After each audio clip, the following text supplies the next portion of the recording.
Hello दोस्तों, welcome back to my channel. तो दोस्तों ये थर्ड पार्ट है some basic concepts of chemistry का। फर्स्ट पार्ट में हमने पढ़ा था एटॉमिक मास और मॉलिक्यूलर मास के बारे में। सेकंड पार्ट में हमने मोलर मास और कैलकुलेशन ऑफ मोल्स के ऊपर न्यूमेरिकल सोल्व करे थे। तो अगर आपने फर्स्ट पार्ट और सेकंड पार्ट नहीं देखा है तो आपको डिस्क्रिप्शन बॉक्स में लिंक मिल जाएगा, वहां से देख सकते हो।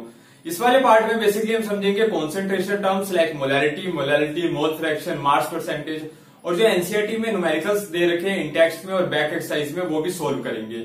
तो स्टार्ट करते हैं अपनी वीडियो। तो दोस्तों सबसे पहले जो कॉन्सेंट्रेशन टर्म्स हम समझ रहे हैं वो क्या समझ रहे हैं, मोलैरिटी को समझ रहे हैं। मोलैरिटी को समझने के लिए या फिर किसी भी कॉन्सेंट्रेशन टर्म्स को समझने के लिए आपको एक चीज पता होनी चाहिए जिसे हम बोलते हैं सॉल्यूशन। और सॉल्यूशन में दो कंपोनेंट होते हैं, एक होता है सोल्यूट और दूसरा क्या होता है, सोलवेंट होता है। तो मैं आपको एक एग्जांपल से समझाता हूं कि सोल्यूट और सोलवेंट को आप कैसे समझ सकते हो। मान लिया आपने क्या करा, चीनी और पानी को क्या करा, मिक्स कर दिया। तो चीनी और पानी को मिक्स करके आपने एक घोल बना दिया, वो मिक्सचर बना। भाई ऐसे मिक्सचर को हम क्या बोलेंगे, सॉल्यूशन बोलेंगे। अब कैसा सॉल्यूशन बोलेंगे, इसे बाइनरी सॉल्यूशन बोलेंगे। बाइनरी का मतलब यहाँ पे क्या है, दो है। तो बाइनरी सॉल्यूशन क्यों बोला हमने, क्योंकि चीनी ली और पानी ली, सिर्फ दो कंपोनेंट लिया है। तो दो कंपोनेंट के मिक्सचर को हम क्या बोल रहे हैं, यहाँ पे बाइनरी सॉल्यूशन बोल रहे हैं। देख सकते हो मैंने लिख रखा है यहाँ पे शुगर को क्या लिख रखा है, सोल्यूट, और यहाँ पे जो पानी है, जो लिक्विड है, उसको हमने क्या लिख रखा है, सोलवेंट लिख रखा है। ठीक है, तो चीनी और पानी का जो घोल था वो तो क्या हो गया, एक शुगर सॉल्यूशन हो गया और बाइनरी सॉल्यूशन बोल रहे हैं। उसमें एक सोल्यूट है और एक क्या है, सोलवेंट है। अब हम पता कैसे लगाए कि कौन सी चीज सोल्यूट है और कौन सी चीज सोलवेंट है। तो दोस्तों जो एक्सेस में लेते हो, अब पानी को क्या लिया आपने, एक्सेस में लिया, तो उसे हम क्या बोलेंगे, सोलवेंट बोलेंगे। और जो आपने शुगर ले रखी है वो क्या ले रखी है, पानी से कम ले रखी है, इसलिए हम उसे क्या बोलेंगे, सोल्यूट बोलेंगे। समझ में आ रही बात आपको। जनरली जो एक्सेस में लेते हैं उसे हम क्या बोलते हैं, सोलवेंट बोलते हैं, और जो लेस क्वांटिटी में लेते हैं उसे हम क्या बोलते हैं, सोल्यूट बोलते हैं। तो सॉल्यूशन में दो चीजें होती है, एक होता है सोल्यूट और एक क्या होता है, सोलवेंट होता है। और अगर आप सोल्यूट और सोलवेंट को मिक्स कर दो तो क्या बन जाएगा, आपके पास सॉल्यूशन बन जाएगा। बस इतनी सी चीज आपको पता होनी चाहिए मोलैरिटी को या फिर किसी भी कॉन्सेंट्रेशन टर्म को समझने के लिए। अब हम समझते हैं कि मोलैरिटी का क्या मतलब होता है। तो दोस्तों डेफिनेशन ऑफ मोलैरिटी को आप देख सकते हो, जैसा कि लिख रखा है यहाँ पे देखो, the number of moles of solute present in 1 litre of a solution is called molarity. एक मोल अगर आप सोल्यूट का लेते हो तो उसे 1 लीटर सॉल्यूशन के अंदर डाल देते हो, तो जो वहां पे कॉन्सेंट्रेशन आएगी उसी को हम क्या बोलेंगे, मोलैरिटी बोलेंगे। ठीक है, जैसे मान लिया आपके पास एक बीकर है, बीकर में आपने एक सॉल्यूशन बनाया। ठीक है, मान लिया सॉल्यूशन किसका बनाया, शुगर का ही बनाया, और किसका बना दिया, पानी का बना दिया।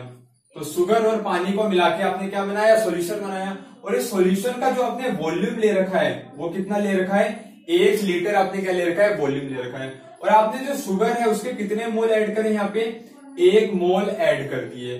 तो यहाँ पे देखो डेफिनेशन क्या बोल रखा है, the number of moles of solute present in 1 litre of A solution is called molarity. जितने मोल, ठीक है, शुगर के पड़े हुए हैं, कितने, 1 लीटर सॉल्यूशन के अंदर, उसी कॉन्सेंट्रेशन को हम क्या बोलेंगे, मोलैरिटी बोलेंगे। इसको हम फॉर्मूले से भी समझ सकते हैं। तो जैसे देखो इसका जो फॉर्मूला होगा वो क्या होगा, molarity is equal to number of moles of solute divide by volume of solution in litre. दोस्तों आप याद रखना कि जो सोल्यूट है उसे हम बी से रिप्रेजेंट करते हैं, और जो सोलवेंट है उसे हम किससे रिप्रेजेंट करेंगे, ए से। ठीक है, ये कन्वेंशन है, सोल्यूट को बी से करते हैं और सोलवेंट को किससे करते हैं, ए से। या फिर हम इसे 1 से भी रिप्रेजेंट कर सकते हैं और इसको किससे करते हैं, 2 से रिप्रेजेंट करते हैं। ठीक है, तो जैसी डेफिनेशन थी वैसे हमने क्या बनाया, फॉर्मूला बनाया। डेफिनेशन में भी यही बोल रखा है कि number of moles of solute present in 1 litre of solution is called molarity. कितने मोल सोल्यूट के 1 लीटर के अंदर पड़े हुए हैं उसी को हम क्या बोलेंगे, मोलैरिटी बोलेंगे। तो फॉर्मूले में भी आप देख सकते हो वही लिख रखा है, number of moles of solute divide by volume of solution in litre. अब इस फॉर्मूले को और थोड़ा हम सिंप्लीफाई करते हैं। ठीक है, मोलैरिटी को आप किससे दिखाओगे, कैपिटल एम से दिखाओगे। Number of moles of solute, number of moles को आपको पता होगा हम स्मॉल एन से निकालते हैं, एन स्मॉल एन से दिखाते हैं। और यहाँ पे क्या है, सोल्यूट है, तो सोल्यूट की जगह हम क्या लिख देंगे, बी लिख देंगे। तो यहाँ पे देखो एनबी का मतलब क्या हो गया, number of moles of solute हो गया। नीचे क्या है, volume of solution in litre, तो यहाँ पे वी लिख दिया और यहाँ पे आ जाएगा सॉल्यूशन। इसको हम किस में ले रहे हैं, लीटर में ले रहे हैं। नंबर ऑफ मोल्स का फॉर्मूला क्या होता है, गिवन मास अपॉन में मोलर मास, इनटू में क्या हो जाएगा, volume of solution in litre. तो मोलैरिटी इज इक्वल टू, आप देख सकते हो फॉर्मूला क्या आ गया आपके पास, गिवन मास अपॉन में मोलर मास इनटू में वॉल्यूम ऑफ सॉल्यूशन। ठीक है, इस फॉर्मूले में जो वॉल्यूम ले रखी है हमने, वो क्या ले रखी है, लीटर में ले रखी है, और जो डेफिनेशन है वो भी क्या होती है, लीटर में होती है। लेकिन कभी कभार जो क्वेश्चन है वो आपको दे देगा, किसमें दे देगा, लीटर की जगह मिलीलीटर में दे देगा। तो आप क्या करोगे, सिंपल मान लिया कि अगर ये आपको मिलीलीटर में दे दे, ठीक है, आपको किस में दे दे, मिलीलीटर में दे दे, तो आप क्या करोगे, मिलीलीटर को किस में चेंज करोगे, लीटर में चेंज करोगे। तो आप इस वॉल्यूम जो दे रखी होती है आपको, उसको डिवाइड करोगे 1000 से, तो 1000 क्या चला जाएगा, ऊपर चला जाएगा।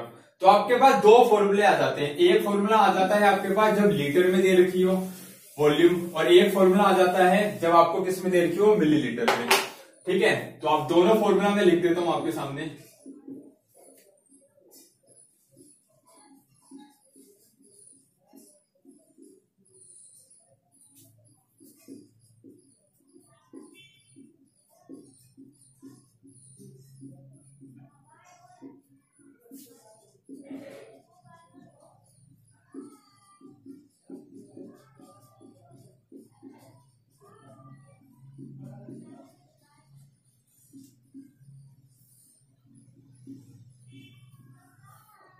तो आपके पास दो फॉर्मूले हैं। फर्स्ट वाला जो फॉर्मूला यूज करोगे, ये जो फर्स्ट फॉर्मूला दे रखा है, जब आपके पास वॉल्यूम क्या दे रखी है, लीटर में दे रखी होगी, तो गिवन मास अपॉन में molar mass into volume of solution in litre. और जो सेकंड फॉर्मूला आप तब यूज करोगे जब आपको वॉल्यूम किस में दे रखी होगी, मिलीलीटर में। ठीक है, गिवन मास अपॉन में molar mass into volume of solution in millilitre, ऊपर क्या आ जाएगा, बस 1000 आ जाएगा। और ये 1000 क्यों लगाया है, क्योंकि वॉल्यूम अगर लीटर में मिलीलीटर में दे रखी है, तो उसको आप डिवाइड करोगे 1000 से, तो वो ऊपर चला जाएगा, तो वॉल्यूम किस में बदल जाएगी, लीटर में बदल जाएगी। क्योंकि जो डेफिनेशन है वो खुद क्या है, लीटर में, इसलिए हम क्या करते हैं, मिलीलीटर को लीटर में चेंज करने के लिए ऊपर 1000 लगा देते हैं। तो हमने फॉर्मूला तो समझ लिया, अब हम समझते हैं कि यूनिट क्या होती है मोलैरिटी की, यूनिट ऑफ मोलैरिटी।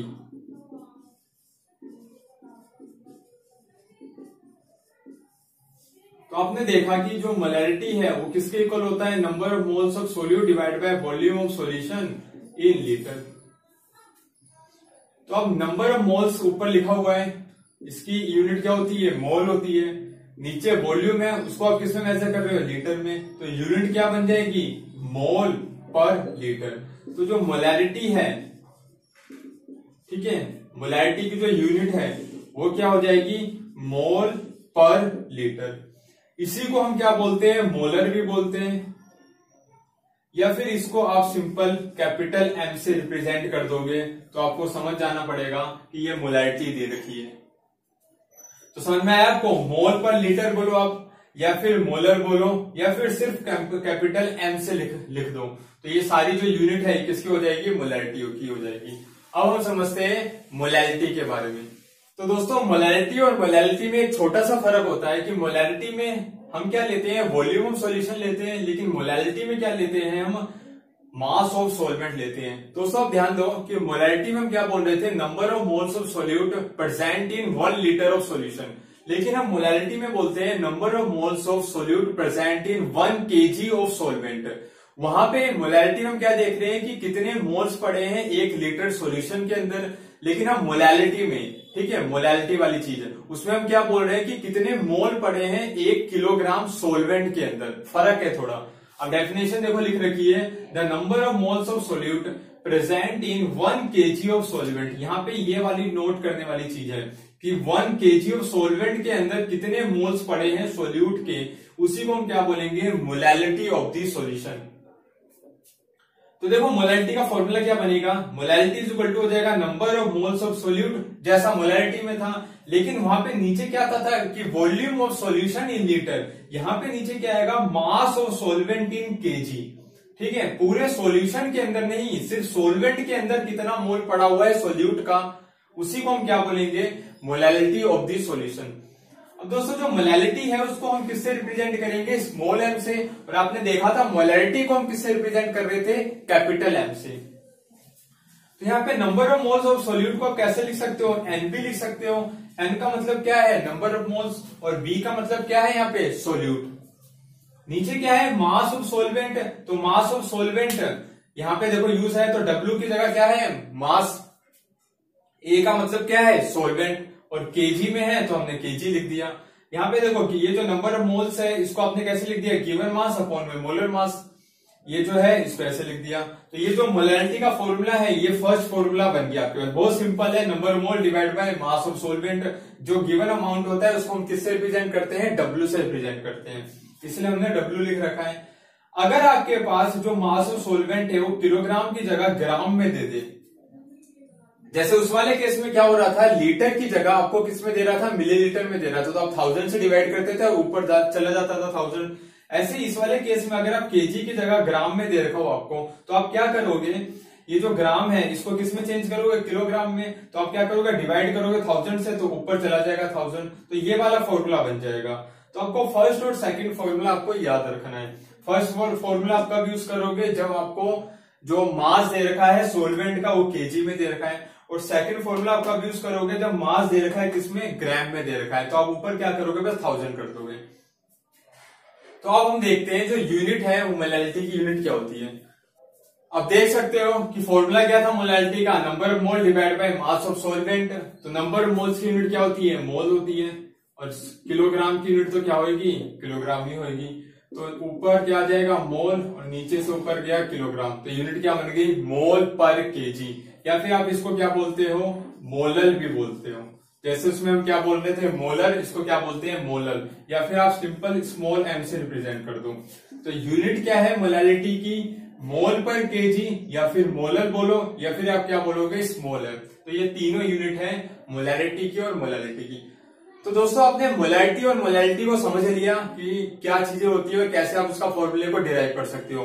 अब कभी कभार क्या होता है कि मोलैलिटी और मोलैलिटी के बीच में क्वेश्चन आ जाता है, एक चीज दे रखी होती है और एक चीज निकालनी पड़ती है, तो एक फॉर्मूला होता है वो भी आप याद रखो कि अगर मोलैलिटी दे रखी है तो डायरेक्ट आप किससे निकाल सकते हो, मोलैलिटी को।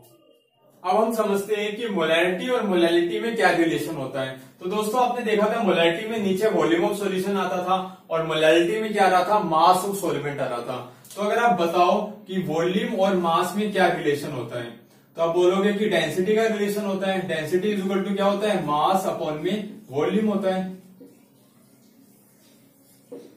तो कभी भी आपके पास क्वेश्चन आ गया कि मोलैलिटी देके मोलैलिटी पूछे या फिर मोलैलिटी देके मोलैलिटी पूछे, तो आपको एक चीज और गिवन होगी, क्या गिवन होगी, डेंसिटी गिवन होगी। क्योंकि आप खुद ही बताओ वॉल्यूम और मास में और कौन सा रिलेशन होगा, डेंसिटी का ही रिलेशन होगा, इसलिए आपको डेंसिटी ऑफ सॉल्यूशन वहां पे गिवन होगी। तो अगर आपको डेंसिटी गिवन है तो आप एक यहाँ पे शॉर्टकट वाला फॉर्मूला भी यूज कर सकते हो। देखो यहाँ पे मोलैलिटी इज इक्वल टू है मोलैलिटी इंटू में डेंसिटी, अपॉन में क्या है, डिनोमिनेटर में 1 प्लस में m इंटू में m2 डिवाइड बाई 1000। ठीक है, यहाँ पे जो स्मॉल m है उसे हम क्या बोल रहे हैं, आपको पता है मोलैलिटी बोलते हैं। ये d जो है यहाँ पे क्या है, डेंसिटी ऑफ द सॉल्यूशन है। फिर यहाँ पे जो स्मॉल m है वो क्या है, मोलैलिटी। ये जो m2 है उसे क्या बोल रहे हैं, molar mass of the solute. ठीक है, और ये 1000 आपको लगाना है क्योंकि डेंसिटी यहाँ पे आपको गिवन जो होती है वो किस में गिवन होती है, ग्राम पर लीटर में गिवन होगी। तो दोस्तों ये फॉर्मूला आप यूज कर सकते हो डायरेक्ट, अगर आपको कभी मोलैलिटी से मोलैलिटी निकालनी है। ध्यान देना बस यहाँ पे कि डेंसिटी आपको ग्राम पर लीटर में गिवन होगी, और यहाँ पे जो m2 होता है वो क्या होता है, molar mass of the solute होता है। एनसीईआरटी में क्वेश्चन भी दे रखा है आपको कि मोलैलिटी और मोलैलिटी के बीच में एक रिलेशन है, उसमें आपको क्वेश्चन पूछ रखा है कि मोलैलिटी देके मोलैलिटी निकालनी पड़ती है, तो वो क्वेश्चन भी हम सोल्व करेंगे। तो अब हमने मोलैलिटी के बारे में भी समझ लिया और उन दोनों के बीच में जो रिलेशन है वो भी समझ लिया। अब हम क्वेश्चन ट्राई करते हैं जो एनसीईआरटी में दे रखे हैं मोलैलिटी के बेस पे। तो एनसीईआरटी का एक क्वेश्चन करते हैं जो इंटेक्स में प्रॉब्लम दे रखा है। आपकी स्क्रीन पे आ जाएगा क्वेश्चन, आप क्वेश्चन देख सकते हो। Calculate the molarity of NaOH in the solution prepared by dissolving its 4 gram in enough water to form 250 ml of the solution. तो दोस्तों यहाँ पे आपको क्या निकालनी है, मोलैरिटी निकालनी है सोडियम हाइड्रोक्साइड सॉल्यूशन की। यहाँ पे बोल रखा है आपको जो गिवन मास है कितना दे रखा है आपको सोल्यूट का, वो दे रखा है आपको 4 ग्राम, और आपको बोल रखा है कि कितना आपने सॉल्यूशन बनाना है 250 ml ऑफ द सॉल्यूशन। तो वॉल्यूम ऑफ सॉल्यूशन आपको बोल रखा है 250 ml। ठीक है, जो चीज आपको गिवन होती है पहले आप वो लिख लिया करो। तो आपको गिवन था सिर्फ 4 ग्राम गिवन था, किसका, मास गिवन था सोडियम हाइड्रोक्साइड का, और सॉल्यूशन का जो वॉल्यूम गिवन था वो कितना था 250 ml, और आपसे पूछ क्या रहा है, मोलैरिटी पूछ रहा है। तो आपको पता है मोलैरिटी का फॉर्मूला,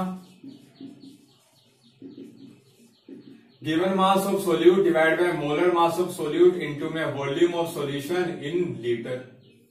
ठीक है, और अगर मिलीलीटर, यहाँ पे देखो वॉल्यूम ऑफ सॉल्यूशन किसमें दे रखा है, मिलीलीटर में। तो अगर मिलीलीटर में दे रखा है सॉल्यूशन तो किसमें, ऊपर क्या करोगे आप 1000 से मल्टीप्लाई कर दोगे। तो आप वैल्यू डाल दो बस, गिवन मास कितनी है 4, मोलर मास आप निकाल लो इसका सोडियम हाइड्रोक्साइड का। अगर आप मोलर मास निकालोगे तो सोडियम का कितना होता है 23, ठीक है, ऑक्सीजन का कितना होता है 16, प्लस में हाइड्रोजन का कितना हो जाएगा 1 हो जाएगा। अब सबको सोल्व करोगे तो 16 और 1 कितना हो जाएगा 17, 17 3 20, 20 40 ग्राम पर मोल। ठीक है, तो मोलर मास आप डाल दोगे कितना आ जाएगा 40 आ जाएगा। वॉल्यूम ऑफ सॉल्यूशन कितना दे रखा है आपको 250 दे रखा है, ऊपर आप लगाओगे 1000। ठीक है, 25 से कटा ये 100 पे, 4 से कटा ये 10 पे, तो आंसर कितना है देखो 4/10, मतलब 0.4 मोल पर लीटर आंसर आ गया आपके पास। तो मोलैरिटी ऑफ द सॉल्यूशन जो आया वो कितना आया 0.4 मोल पर लीटर।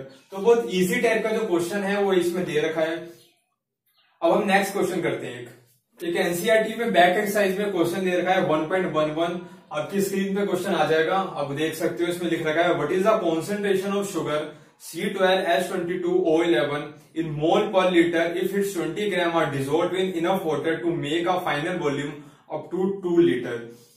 तो आपसे क्वेश्चन में डायरेक्ट नहीं पूछ रखा है यहाँ पे मोलैरिटी या फिर मोलैरिटी, आपसे पूछ रखा है कि मोल पर लीटर में कॉन्सेंट्रेशन निकालनी है किसकी, शुगर की। C12H22O11 दे रखा है, और इससे आपसे पूछ रखा है कि जो कॉन्सेंट्रेशन है वो किसमें निकालनी है, मोल पर लीटर में। तो भाई मोल पर लीटर किसकी यूनिट होती है, आपको पता है मोलैरिटी की होती है। तो आपसे इनडायरेक्ट वे में क्या बोल रखा है कि सॉल्यूशन की क्या निकालनी है, मोलैरिटी निकालनी है। तो यहाँ पे जो गिवन मास है किसका, इस सोल्यूट का, वो कितना दे रखा है 20 ग्राम, और यहाँ पे वॉल्यूम ऑफ सॉल्यूशन कितना दे रखा है 2 लीटर। तो आप इसको सॉल्व कर सकते हो बहुत इजी तरीके से। आपको पता है molarity is equal to given mass upon में मोलर मास इनटू में वॉल्यूम ऑफ सॉल्यूशन, किसमें लेना होता है, लीटर में। गिवन मास कितना दे रखा है 20 ग्राम, मोलर मास कितना होगा आप निकाल सकते हो, C12H22O11 का मोलर मास निकालोगे तो 12 इंटू में कितना हो जाएगा 12, प्लस में 22 इंटू में 1, ठीक है, प्लस में ऑक्सीजन का कितना होता है 16, तो 16 इंटू में कितना हो जाएगा 11। तो आप सबको सोल्व कर सकते हो, इसको मल्टीप्लाई करोगे तो 144 आ जाएगा, प्लस में 22 हो जाएगा, और 16 को 11 से करोगे तो कितना आ जाएगा 176 आ जाएगा। तो आप सोल्व करो यहाँ पे, ठीक है, 6 2 8 8 4 12, एक कैरी आएगी, 7 1 8 हो जाएगा 10 10 7 कितना होता है 14, ठीक है, फिर एक कैरी और आएगी 1 1 2 और 3, 342 ग्राम पर मोल। तो 342 ग्राम पर मोल आ गया, किसका आ गया C12H22O11 का मोलर मास। तो नीचे वैल्यू डाल दो 342 इंटू में वॉल्यूम सॉल्यूशन कितना दे रखा है आपको 2 लीटर दे रखा है। तो इसको सोल्व करोगे 10 पे जाएगा तो कितना आ जाएगा 10/342। और आप इसको सोल्व कर सकते हो, देखो आप 2 से काटो इसे 5 पे कटेगा, फिर 1 फिर 7 फिर 1, ठीक है। इसको थोड़ा और सोल्व कर लोगे तो आंसर आ जाता है 0.029 मोल पर लीटर।